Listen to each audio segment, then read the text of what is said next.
আসসালামু আলাইকুম সুপ্রিয় দর্শক, আপনারা দেখতে পেয়েছেন বাংলাদেশের সর্বোচ্চ আদালত বাংলাদেশ জামাত ইসলামের নিবন্ধনকে আজ ফিরিয়ে দিয়েছে। এ বিষয় নিয়ে আনন্দ প্রকাশ করেছেন বিএনপি নেতা ডক্টর ফয়জুল হক।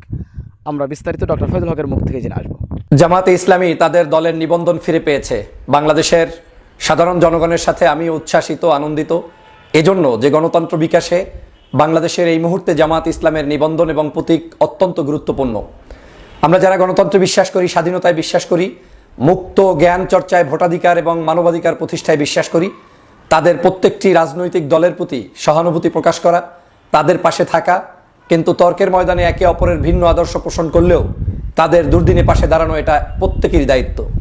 আমি মনে করি গত ফ্যাসিস্ট শেখ হাসিনা সরকার বাংলাদেশ জামাত ইসলামের উপরে নির্বিচারে গুলি করে মানুষদেরকে হত্যা করেছে, নির্যাতন করেছে, নিপীড়ন করেছে, দলের নিবন্ধন বন্ধ করেছে, প্রতীক বন্ধ করেছে, রাষ্ট্রীয়ভাবে গেজেট প্রকাশ করে এই দলটার সকল কার্যক্রম পর্যন্ত নিষিদ্ধ করেছে। কিন্তু আজ প্রমাণ হয়েছে যে এই দলটি বাংলাদেশের কোনো সন্ত্রাসী সংগঠন নয়।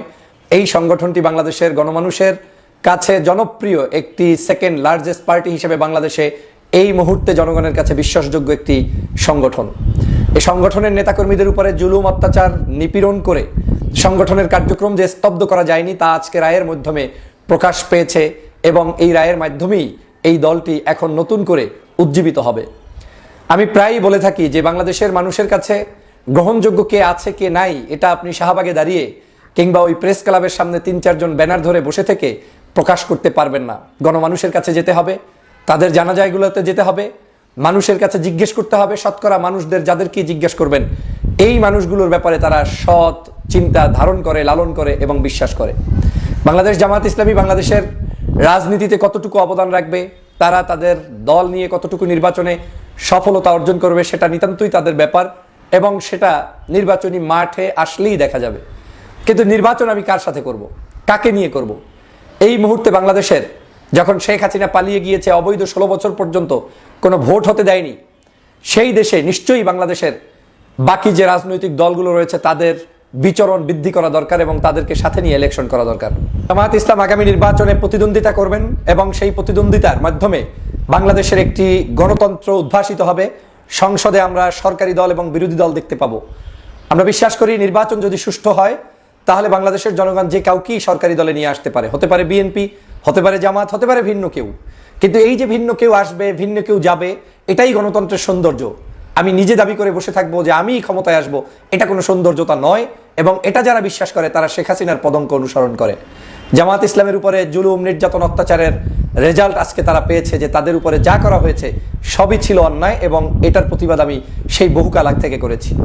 নিশ্চয়ই বন্ধুরা আপনাদের মনে আছে এই দলটাকে বিচ্ছিন্ন করার জন্য শাহবাগে তারা কি নাটক করেছিল, বিরিয়ানি খিচুড়ি দিয়ে মিছিল করে। তারপরে সেখানে প্রায় তরতাজা 11 জন তাদের দলের নেতাকর্মীকে কাউকে ফাঁসি দিয়ে কাউকে জেলের মধ্যে হত্যা করেছিল। সাম্প্রতিক সময়ে তাদের দলের একজন নেতা মুক্তি পেয়েছেন, এটিএম আজহারুল ইসলাম।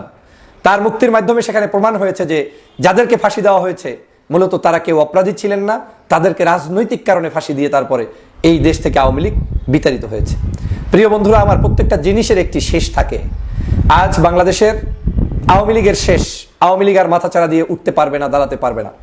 কিন্তু বাংলাদেশে যাদেরকে আপনারা চিরদিনের জন্য বন্ধ করতে চেয়েছিলেন সেই দল জামাত ইসলাম কিন্তু আবার মাঠে এসেছে, মাঠে থাকবে এবং নির্বাচন করবে।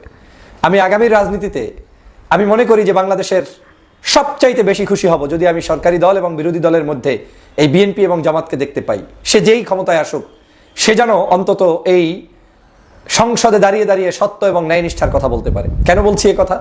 গত 16 বছর সবচাইতে জুলুম এবং নির্যাতন, অত্যাচারের শিকার ছিলেন এই দুটি দলই এবং সেই দলের একটি অংশ হচ্ছে জামাত ইসলাম, যে জামাতের নেতাকর্মীদেরকে এত জুলুম অত্যাচারের পরেও তারা টিকে আছে, এখনো টিকে আছে এবং এখনো সগৌরবে তারা তাদের কাজ চালিয়ে যাচ্ছে। আপনারা জানেন এই দলের বহু নেতাকর্মীকে গুম করা হয়েছিল, খুন করা হয়েছে, বাড়ি বাড়ি গিয়ে অস্ত্র দিয়ে তারপরে হত্যা করা হয়েছে, কিন্তু তারা কিন্তু এখনো তাদের সেই আদর্শ থেকে বিচ্যুত হয়ে যায়নি। তারা তাদের কাজ চলমান রেখেছে এবং চলমান রাখবে। শেখ হাসিনা প্রমাণ করে গিয়েছিল যে এই বাংলাদেশ শেখ হাসিনা ছাড়া আর কেউ থাকতে পারবে না, কিন্তু আজকের প্রমাণ হয়েছে না, এই বাংলাদেশ শেখ হাসিনার জন্য নয়, এই বাংলাদেশ কোনো দুষ্ট চক্রের জন্য নয়। আজ শেখ হাসিনার কিন্তু বিচার কার্যক্রম শুরু হয়েছে এবং সেই বিচারটি আপনারা জানেন যে সরাসরি সম্প্রচারিত হচ্ছে বিটিভি সহ সকল জাতীয় আপনার পোর্টালে, সকল টেলিভিশনে, সকল নিউজ পেপারে সরাসরি এগুলো প্রচার হচ্ছে, দেখানো হচ্ছে।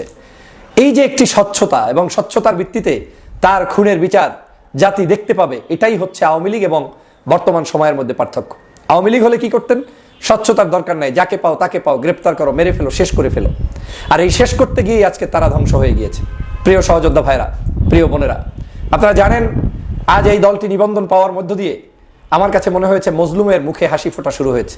যদি আজ দিলওয়ার হোসেন সাইদি সাহেব, কাদের মোল্লা নিজামী, এরপরে তাদের দলের অন্যান্য নেতাকর্মী যারা আছেন, তারা যদি জীবিত থাকতেন তাহলে হয়তো তারা তাদের আত্মা শান্তি পেত, কষ্ট পেত না। তারা হয়তো বুঝতো যে আজকের তাদের সেই জুলুমের অত্যাচারের রেজাল্ট কি এসেছে। তবে তারা মৃত্যুর আগে বুঝেও গিয়েছে, তারা বলে গিয়েছে বারবার যে যত জুলুম আসুক, অত্যাচার আসুক, আমরা কোনো জায়গায় মাথা নত করবো না, বিজয় তোমাদেরই হবে, বিজয় ইসলামেরই হবে, বিজয় এই দলেরই হবে। আজকে সেই বিজয়টি অর্জন হয়েছে। আমি ওই সকল শাহবাগের কারণে যেই সকল মানুষদের হত্যার শিকার হয়েছেন সেই শহীদি পরিবারগুলোকে স্মরণ করছি, তাদের প্রতি শ্রদ্ধা জানাচ্ছি। যে সকল শহীদ পরিবার কষ্ট করে এখন পর্যন্ত আপনারা অপেক্ষায় ছিলেন জামাতের নিবন্ধন এবং তাদের উপরে যে তকমা লাগানো যুদ্ধাপরাধের বিচারের নামে প্রহসন, সেটা থেকে মুক্তি পাওয়ার আজ আল্লাহ আপনাদেরকে দুটোই দিয়েছে। অতএব শুকরিয়া আদায় করুন, আল্লাহর দরবারে সেজদা দিন এবং আপনাদের এই সৎ চিন্তা, ভালো মানসিকতাগুলো জনগণের কাছে তুলে ধরুন।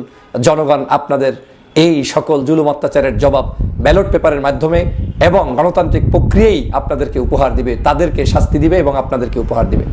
প্রিয় বন্ধুরা আমার, আজকের জামাতের এই নিবন্ধন ফিরে পাওয়ায় আমি সারা দেশবাসীকে ধন্যবাদ জানাই। জামাতের আমির ডাক্তার শফিকুর রহমান সাহেব সহ জামাত ইসলামের সকল শ্রেণী পেশার সদস্যবৃন্দ, শুভাকাঙ্ক্ষী, শুভানুদ্দায়ী অথবা জামাতের একজন শত্রু যেও আজকের দিনটাতে অপেক্ষায় ছিলেন কি রেজাল্ট আসে দেখা যাক, তাদের সকলের প্রতি আমি ধন্যবাদ জানাই। এই জন্যই আমি জানাই আমি উদার, আমি গণতন্ত্রকে বিশ্বাস করি, আমি উদারভাবে সত্যকে সত্য বলতে পছন্দ করি, ন্যায়কে ন্যায় বলতে পছন্দ করি এবং মজলুমের সাথে থাকতে চাই। মজলুম আমার শত্রু হলেও সে মজলুম। জামাত ইসলামের পক্ষে দীর্ঘ 16 বছর লড়াই করেছি, সংগ্রাম করেছি। বিএনপির দেশনেত্রী বেগম খালেদা জিয়া সহ বিএনপির উপরে জুলুম, নির্যাতন, অত্যাচারের স্টিম রোলারের বিরুদ্ধে কথা বলেছি, সংগ্রাম করেছি। শুধু এই দুটি দল নয়, বরং বাংলাদেশের সকল নির্যাতিত মানুষের পক্ষে আমি কথা বলেছি। অতএব আমার সেই সত্যের পক্ষে কথা বলাটা আজ দমে যাবে, বন্ধ হবে, সেটা আমি চাইনি, চাবো না, কোনোদিন যাতে না হয় সেজন্য আপনাদের দোয়া চাই। আমি জামাত ইসলামকে অনুরোধ করব, আপনারা গণমানুষের দল ইতিমধ্যেই রূপান্তরিত হয়েছেন। জনকল্যাণে আপনারা যেভাবে হিন্দু, মুসলমান, বৌদ্ধ, খ্রিস্টান সকলের পাশে দাঁড়াচ্ছেন, আগামী দিনে আপনারা সেটা অব্যাহত যেমন রাখবেন। পাশাপাশি এই দেশকে রক্ষা করতে হলে আপনাদের নেতৃত্ব অত্যন্ত গুরুত্বপূর্ণ। আমাদের এখন জাতীয় ঐক্য দরকার, বাংলাদেশের মানুষের মধ্যে হানাহানি বন্ধ করা দরকার, হিংসা বিভেদ বন্ধ করা দরকার। আপনারা যদি বড় রাজনৈতিক দলগুলো ঐক্যবদ্ধ থাকতে পারেন তাহলে আমরা সাধারণ নাগরিকরা শান্তিতে থাকতে পারবো। জামাত সেই কাজটি করতে উদাত্ত ভূমিকা পালন করবে এবং জামাত, বিএনপি সহ এদেশের বাকি ইসলামিক এবং দেশপ্রেমিক দলগুলো ঐক্যবদ্ধভাবে ফেসিবাদকে রুখে দিতে ভূমিকা পালন করবে, সেটাই আমার প্রত্যাশা। আল্লাহ। সুপ্রিয় দর্শক, বিএনপি নেতা ডক্টর ফাইজুল হকের বক্তব্যটি আপনারা কীভাবে দেখছেন অবশ্যই আপনাদের মূল্যবান মন্তব্য কমেন্ট বক্সে জানাবেন। সবসময় সত্য অনেক ভালো তথ্য পেতে স্বাধীন বাংলা টিভি ইউটিউব চ্যানেলটি সাবস্ক্রাইব করে আমাদের সাথে থাকুন। আসসালামু আলাইকুম রহমতুল্লাহি ওয়া বারাকাতুহু।